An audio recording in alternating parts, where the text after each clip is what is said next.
This conference will now be recorded. Hello, everybody. Jordan Girth here from the National Weather Service Office of Observations. Thank you so much for joining us for the Satellite Book Club Seminar Series.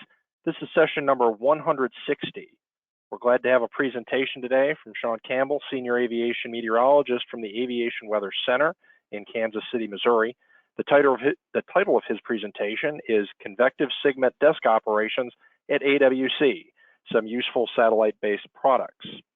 Our facilitator following Sean's presentation is Rick Winther, meteorologist in charge from the National Weather Service Washington Center Weather Service Unit, ZDC.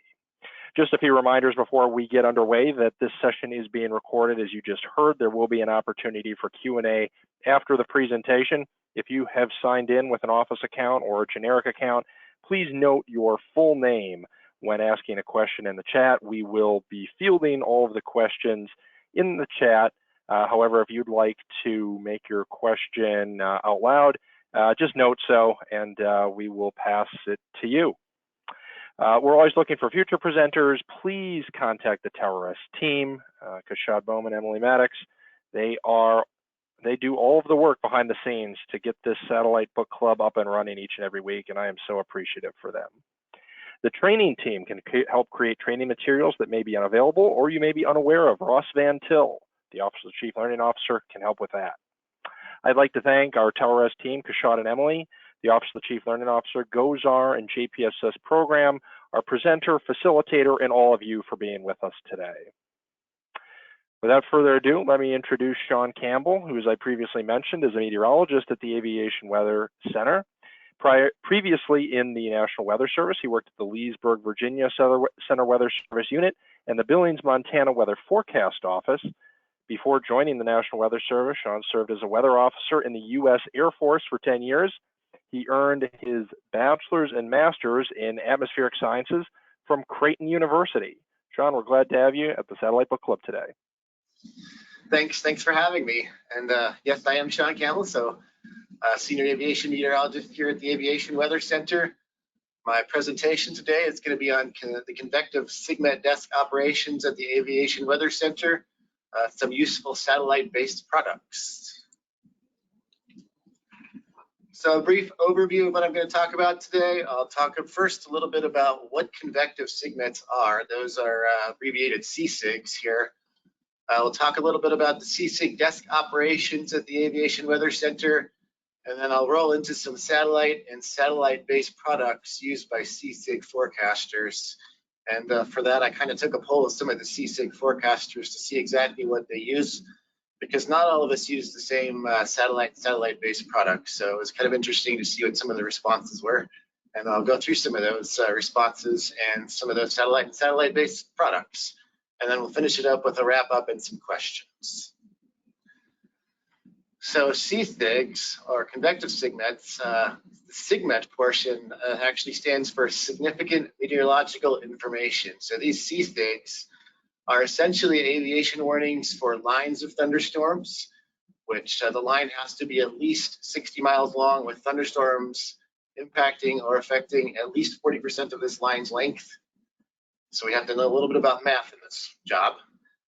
Some areas of thunderstorms covering, again, at least 40% of the area concerned, and then embedded or severe thunderstorms expected to occur for greater than or equal to 30 minutes. We do have some special issuance criteria for our CSIGs. Those are for tornadoes, hail greater than 3/4 of an inch in diameter, and wind gusts greater than 50 knots. And you may be wondering why the hail greater than just 3/4 of an inch in diameter rather than the typical hail greater than 1 inch in diameter. Well, it's because the FAA never really requested us to change that, because CSIGs themselves are actually governed by the FAA. So we just we kept it with hail greater than 3/4 of an inch in diameter and the wind gust greater than 50 knots. So here's a CSIG example with IR imagery and obviously radar as well. This is from our current AWC website. You can see the CSIG example on the left here. CSIGs are actually disseminated as alphanumeric bulletins, and we have 3 regions for which the CSIGs are disseminated across the country. So each hour, and I'll get a little bit more into this, but each hour we're looking at 3 different regions across the country. So the numbering can be different in each of these regions, which makes it a little difficult for us sometimes to try to figure out where we are in the numbering sequences. But the CSIGs themselves are disseminated as alphanumeric bulletins by region. The CSIGs also plot graphically to various FAA and NWS systems and websites. And we're a little bit hampered by, I guess you would say, some of the software that we use. We can only plot as many as about 5 points per SIGMET. So each SIGMET is bounded by a minimum of, I should say a maximum of about five of these bounded plots here. So in this particular convective SIGMET that we see to the left, we can see in the wording, the text there, the center is KKCI. These are valid for 2 hours. So this one actually began at 8:55 Zulu on July 14th of this year, and it ended 2 hours later, or it's supposed to end in 2 hours later at 10:55 Zulu. Tops in this one, since the tops were above 45,000 feet, we were expected to be really tall. The tops are above 45,000 feet in this particular CSIG. And then you can see further down in the text, we have SIG-C. That stands for the center portion of the country, essentially. So we have these regions divided by east, central, and west. So this is a central CSIG, and it is 62C. So the numbering sequence there stands for 62, one for that day in the central portion of the country, or that central region. And again, valid until 10:55Z, and the states there that you can see that are valid for are Missouri, Arkansas, Oklahoma, and Kansas. And then you can see the bounded points there in the from line, and this one had an area of severe thunderstorms and the direction that it's moving from. So in this particular case, it was moving essentially from the west-northwest at 20 knots, tops above flight level 450, hail to 1 inch, and wind gusts to 50 knots are possible. So the current CSIG display for the AWC website, you can see that on the left. And in this particular case, there were several CSIGs that were out on this particular day. And on the current website, you can see the CONV stands for Convective SIGMET. And that lettering is a little larger than what you're going to be seeing on the future AWC website, which we have displayed on the right there. So they're a little more transparent, or will be a little bit more transparent on the future AWC website. We're not exactly sure when the future AWC website is going to come online, but it's going to be very soon, it looks like. Now, in terms of CSIG desk operations, every hour we have just one Aviation Weather Center meteorologist responsible for issuing those CSIGs for, again, those 3 regions that I described that comprise the contiguous United States. And that includes the adjacent coastal waters and the District of Columbia. These CSIGs, again, are valid for 2 hours and are issued every hour, every day of the year. So every day of the year, every hour, there's a CSIG forecaster that's sitting at the CSIG desk issuing these particular CSIGs. CSIG meteorologists also issue convective outlooks that are valid 2 to 6 hours into the future from the latest CSIG issuance. And those 2 are issued per region. So we actually could have more than one convective outlook per region that we would be issuing or looking at for that valid time from the 2 to 6 hour time frame after that CSIG is that latest round of CSIGs is valid. So we also at the CSIG desk tend to coordinate with AWC tropical desk forecasters a lot, particularly for convection near international waters. And sometimes some of our CSIGs may overlap with some of the SIGMETs that the tropical forecasters issue and vice versa. When that happens, we reference those SIGMETs that the tropical forecasters issue. We reference those in the CSIGs themselves as well. We also coordinate with other aviation meteorologists, particularly Center Weather Service Unit meteorologists, and occasionally we will talk with weather forecast offices as well. In spring and summer, the CSIG desk can become very busy. It's not uncommon for 20 to 30 CSIGs per hour to be issued, and this essentially is just being issued by one forecaster most of the time. So again, we have to as I kind of described earlier, these are issued by region. So some of the numbering can be completely different depending upon how many CSIGs have previously been issued per region. So keeping that in the top of our minds and keeping that on track is kind of difficult sometimes. But we do have the potential to split the desk in times of quiet weather, particularly during the summertime when it gets really busy. If there is a forecaster that's at another desk that's not busy and can do the CSIG desk functionality, or has been trained on that and certified on that, then sometimes that help will be offered. So that does help tremendously, particularly on those really busy days in the summer. Time is of the essence, so satellites are really relied on heavily. In this particular case, I'll get into this a little bit more, but some of the satellite and satellite-based products used by CSIG forecasters include infrared imagery, visible imagery, water vapor imagery, multispectral imagery, and multispectral red, green, blue, or RGB composites, geostationary lightning mapping data, and then the NOAA SIMS prob sphere lightning cast. So IR imagery, as one would expect, allows forecasters to visualize the cooling and the warming of the coldest cloud top. So obviously that's going to be some strengthening and weakening of convection. So those are areas that we would want to look at when we're looking at potential for either dropping a convective SIGMET or adding a convective SIGMET. We can quickly query cloud top heights using a tool on our AWC Operation Systems Nmap, which is very useful over the coastal waters. We can also see where the CSIG polygons are easily aligned up where the coldest cloud tops are, and those are going to give us our best potential, our best thunderstorm potential as well.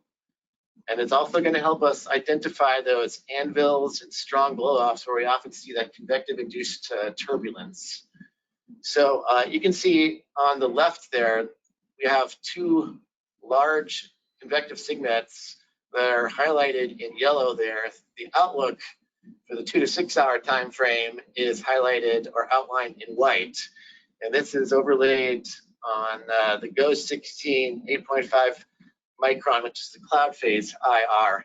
So you can see in this particular case, the IR imagery really helped the CSIG forecaster out.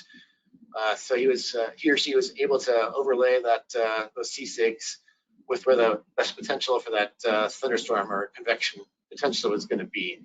Also to the right there, we have what's the MIT Lincoln Laboratory Consolidated Storm Prediction for Aviation, which is COSPA with IR satellite echo top tags and kilofeet, storm motion and kilofeet and lightning. So again, along with the IR imagery, we like to pair up a lot of different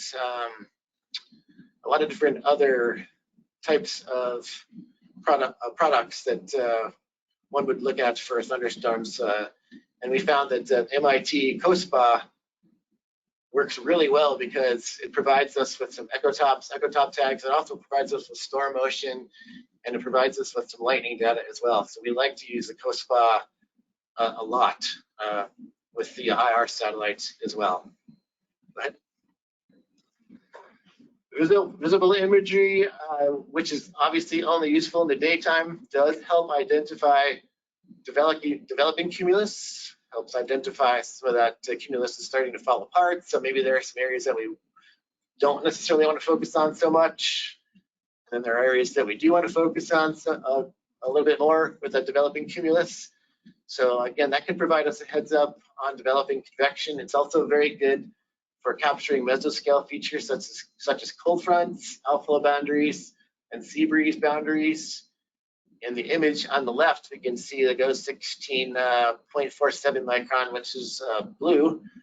I've highlighted or I've outlined in yellow there the sea breeze boundary, and in this particular instance, there were several areas of thunderstorms that were developing along the sea breeze boundary. So the visible imagery actually helped me pinpoint what the thunderstorms were developing, so I could issue a couple of CSIGs in this area during that day. To the right, we have the GO16.64 micron, which is the red, and you can see some embedded thunderstorms on this particular image as well. So this was a big help that day as well. Water vapor imagery, as one would anticipate, is going to be useful for tracking moisture flow and for picking out moisture discontinuities and boundaries. On the left there, we see the GOES 16 6.95 micron, which is the mid-level water vapor. The C-SIGs, again, are in yellow, and the outlooks are in white.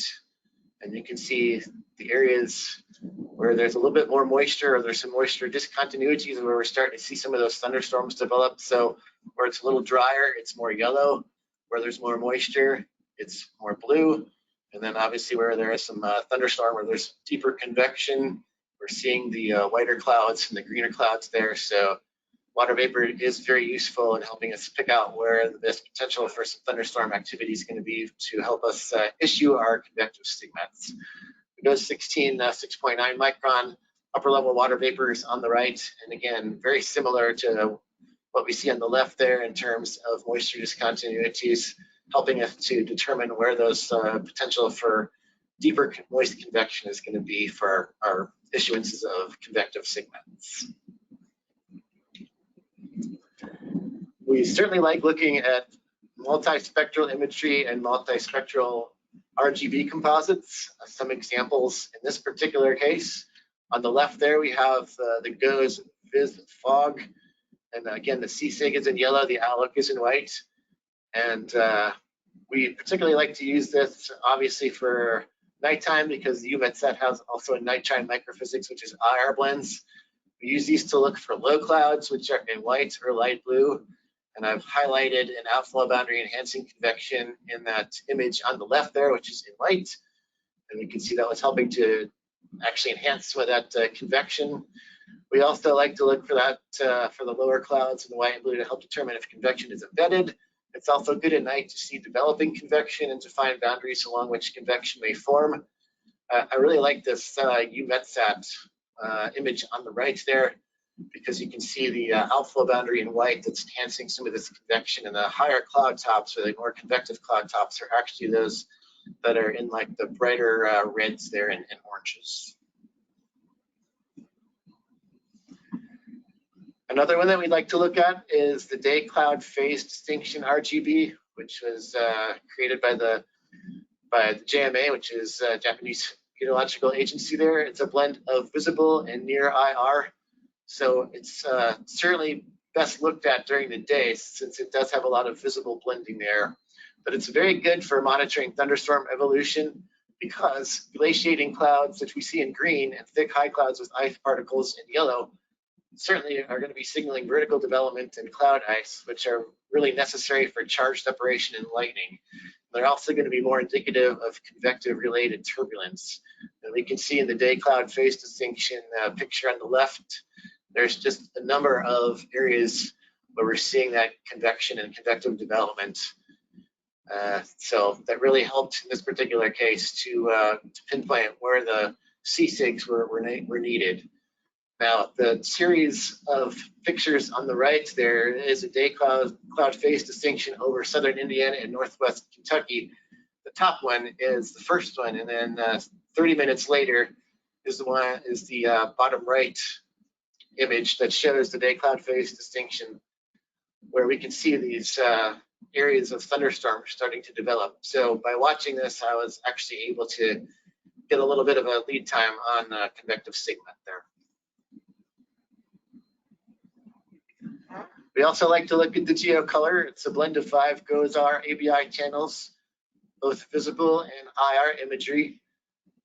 So it's excellent for differentiating deep convection, i.e. potential thunderstorms, from non-thunderstorm clouds, particularly during the daytime, as long as there aren't any obscuring high cloud. It doesn't quite work as well at night, since it does have a mix of visible and IR imagery. That visible imagery gets kind of washed out.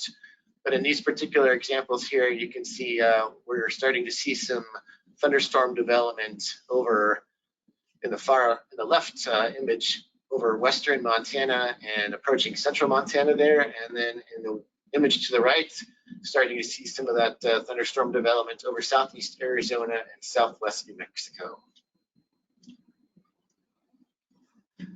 We really like to look at the GLM data because it helps distinguish between strong organized thunderstorms and isolated thunderstorms. Early GLM lightning detection really helps us identify where charge separation is occurring. The horizontal extent of lightning aloft can really be quite expansive, which the GLM picks up on a lot better. So it helps us make our CSIGs large enough so that all of those areas of thunderstorms are covered a little bit better than just maybe by looking at ground lightning detection. So for that reason, it's definitely better for aircraft safety. There's certainly some value added when GLM products are overlaid with ground-based lightning systems, though, and when the GLM is overlaid on other satellites and radar products such as the IR, the water vapor, the composite reflectivity. You can see on the left there, that image on the left shows GLM group lightning density with lightning and composite reflectivity data, where the CSIGs are in yellow and the AWC are in white. And you can see most of those thunderstorms were covered by CSIGs. There was one across Kentucky that started to develop just outside of one of the CSIG areas. But for the most part, the GLM really did help us in that particular instance to pick up on some of the thunderstorm activity. Same thing with the GLM group lightning density with GOES 16.47 micron visible image on the right there with the CSIGs in yellow.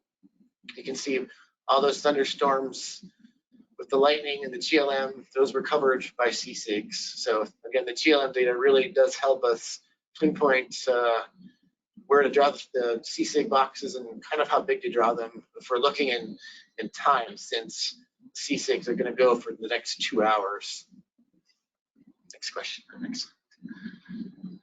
So towards the end of the hour, since we issue these every hour, it's always good to just take a kind of a quick look at the contiguous US and adjacent waters to ensure lightning is accounted for in CSIGs. And this is an example of me just doing that on one particular day. I was just making sure that all the CSIGs had all the recovering with all the lightning there. And you can see the outlooks as well. So we're anticipating outlooks with thunderstorms to develop within the next 2 to 6 hours, much farther out than what the CSIGs were just showing on that particular instance. And almost lastly, but not quite, we have the NOAA-SIM Prob Severe Lightning Cast. Really like this product. It's an ABI-based machine learning model that predicts where gridded GLM will observe lightning up to 60 minutes into the future based on the evolution of ABI cloud imagery per the lightning cast training slides. This is available in AWIPS and AWC, and there have actually been a couple of SBC presentations or seminars on this Prob Severe Lightning Cast. So I would encourage you certainly to go back and take a look at those if you want to learn a little bit more about the Prob Severe Lightning Cast. Generally, the greater than 50% threshold provides 5 to 20 minutes plus of lead time for GLM detected lightning, which is really helpful in determining where and how large to draw our CSIG polygons, because remember, the CSIG polygons, or the CSIGs themselves, are valid for 2 hours into the future. So watching trends, there's a loop capability on this product. It's very useful. It indicates the strengthening and weakening of convective activity. In the image on the left, you can see the lightning cast with GLM, FED, and clean IR enhanced data. And I've just kind of highlighted one particular 50% threshold, which is the green contour, which in that particular case provided 15 minutes of lead time. In the middle picture, there were two that had 50% or greater threshold. The one in West Central Florida provided 27 minutes of lead time, and then the 50% threshold down just off the southwest coast of Florida provided 5 minutes of lead time. And then on the right, we can see we had an area of 50% or greater threshold in the green in south central Nebraska. That threshold provided 10 minutes of lead time, and then in western Iowa, that one provided 18 minutes of lead time. So this is a really useful and helpful product, particularly in the heat of the battle, so to speak, when you're really busy just trying to cover thunderstorms with CSIGs before you issue the final product. So we really like looking at the Prob Severe Lightning Cast. And then again, much like with the GLM data, we like to look at a quick look right before we send the CSIG products the sea-sigs themselves. Quick look at the contiguous U.S. and adjacent waters helps sea-sig forecasters account for potential developments over the next 2 hours or so. So briefly wrapping up, sea-sigs are the aviation equivalent of warnings for areas and lines of thunderstorms. AWC sea-sig meteorologists issue suites of sea-sigs and convective outlooks for the contiguous United States every hour, every day. In spring and summer, the sea-sig desk can, again, become incredibly busy. I've actually seen it where some sea-sig forecasters have managed to issue more than 30 sea-sigs per hour, which is that's really a lot of work. That workload is tremendous. And then AWC meteorologists incorporate a lot of different types of satellite and quick look satellite-based products into sea-sig forecasting processes and operations. And those include, again, IR imagery, visible imagery, water vapor imagery, multispectral imagery, and multispectral RGB composites, GLM, and the NOAA SIMS prob severe lightning cast. Go ahead. And I just wanted to say, once again, thanks for the opportunity to share a bit about the AWC sea-sig desk and some of the satellite-based products that the sea-sig meteorologists use. Special thanks to all those individuals that I've listed for sharing how they use satellite products at the sea-sig desk. Thank you. Thanks, Sean. That was a great presentation. A few things I didn't know about. 2 comments. I always had wondered why, when the Weather Service changed their criteria for severe thunderstorm warning from 3/4 inch hail to 1 inch hail, why the SIGMETs didn't change, and you answered it. The FAA is in charge of that. And the other comment, here at ZDC, CWSU, we really like that prob severe lightning cast. I think every forecaster uses that, so that's a great tool to use. So let me move on here. I'd like to encourage attendees, all attendees, to stay on for questions and discussion here. Post your questions in the chat room and we'll field them through there. Sign in with your full name. And it would be great if you could complete the feedback survey posted in the chat room that Emily will post. So if you can find that and fill that out, we'd appreciate it. And then some quick reminders here. In a week from today, on Thursday, September 21st at 12 noon, Andy Just from Central Region Headquarters will discuss the megastorm from December 15th and 16th, 2021. And one last note, you can contact Kashad Bowman or Emily Maddox for questions about the SBC or the configuration of satellite products. So now it's question time. I have a few questions, but let me see if there's anybody posting a few that we can share with you. Let me see here. No questions so far, but let me ask a couple questions here to get the ball rolling. What happens when a thunderstorm straddles the international borders?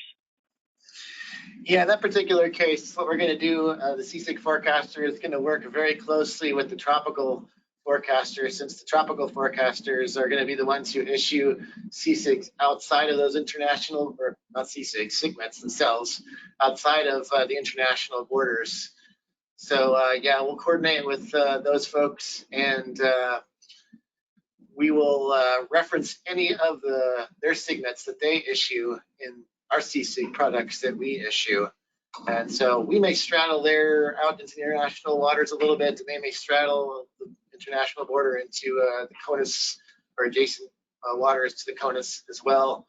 And that's fine as long as we have an agreement there. And then we try to stay out of Canada, obviously, because sometimes if we kind of get into Canada, they may actually give us a call, and we'll have to do some coordination there to make sure that the thunderstorms are covered, but that we don't extend into their airspace as well. Oh, very good. Very good. Yeah, another question. What are the size limits for a convective SIGMET? I would imagine as you move into a new air mass, the SIGMETs will change because of the cloud tops, but do you have size limits? There used to be size limits, but the size limit criteria went away a couple of years ago. So we don't really have a size limit. We just try to make them reasonably large or reasonably small, depending upon the thunderstorms that we're warning for. It's really difficult, particularly in the summertime out across the west, when right around 17, 18Z, you start to see those thunderstorms really fire all over the Intermountain West there, over the mountains. So sometimes we can't help but make really large sea sigs. But for the most part, we try to limit the size. And again, these are valid for 2 hours, these sea sigs. So kind of have to try to take that into consideration. We don't want to make them too small, but we don't want to make them too big, which is it's part of the challenge of working at the sea sig desk. Very good. Yeah, we have a question on chat. Excuse me if I mispronounce your name, Michael. Michael Jimakowski says that in your CSIG example earlier, the CSIG was numbered 62C. Did I hear you correctly that this meant it was the 62nd one issued for that day? If so, about what is the rough average number AWC issues on a moderately active day? That actually was just the 62nd one for that particular region. So, yeah, we have 3 regions that we send SIGMET alphanumeric bulletins out for. So I've actually seen us go above 200 in a region on a day. So if you can imagine that you have 3 regions, you could feasibly, across AWC CSIG forecasters, issue more than 400 or 500 a day. So it gets really busy here. Great. If not, I can go into. As far as collaboration, are you collaborating a lot with the TCF forecaster desk?